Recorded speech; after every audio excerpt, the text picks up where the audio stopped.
बहुत खूबसूरत कलाम हजूर बाबा फरीदुद्दीन गंज मसऊद रहमतुल्लाह अलैह का लिखा हुआ कलाम फ़िक्र आखरत। आप अपनी ज़ात को मुखातब करते हुए फरमाते हैं कि वेक फरीदा कबर खुली दे खुले, मिट्टी उत्ते मिट्टी डुल्ली,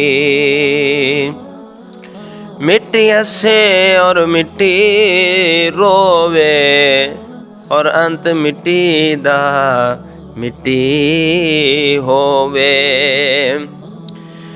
ना कर बंदिया मेरी मेरी ना तेरी ना मेरी, ये 4 दिनां दा मेला, फिर दुनिया मिट्टी दी डेरी। सारी ज़िंदगी इंसान मेरी मेरी करदा है, लेकिन इंसान जिस वक्त आया है कुछ नहीं सी, दोनों हाथ खाली आया है। जिस वक्त जाएगा, जिस वक्त आया है तो कपड़े भी इसे पहनाए गए हैं, लेकिन जब जाएगा यही कपड़े फाड़ कर 2 चादरें मिलेंगी, लेकिन वो भी नसीब के साथ। कई ऐसे हैं जो पानी में डूब कर मर जाते हैं, लेकिन कफन भी नसीब नहीं होता।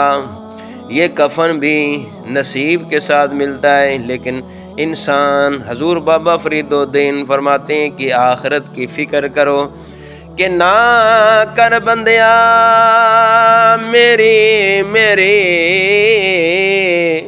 ना तेरी ना मेरी, ये 4 दिनां दा मेला, फिर दुनिया मिट्टी दी डेरी।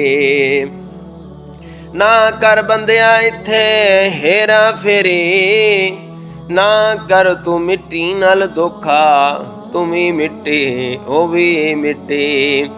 और ज़ात पात दी गल न कर, ज़ात भी मिट्टी तुम ही मिट्टी। ज़ात सिर्फ खुदा दी उच्ची, बाकी सब कुछ मिट्टी मिट्टी। ज़ात सिर्फ खुदा दी उच्ची, बाकी सब कुछ मिट्टी मिट्टी।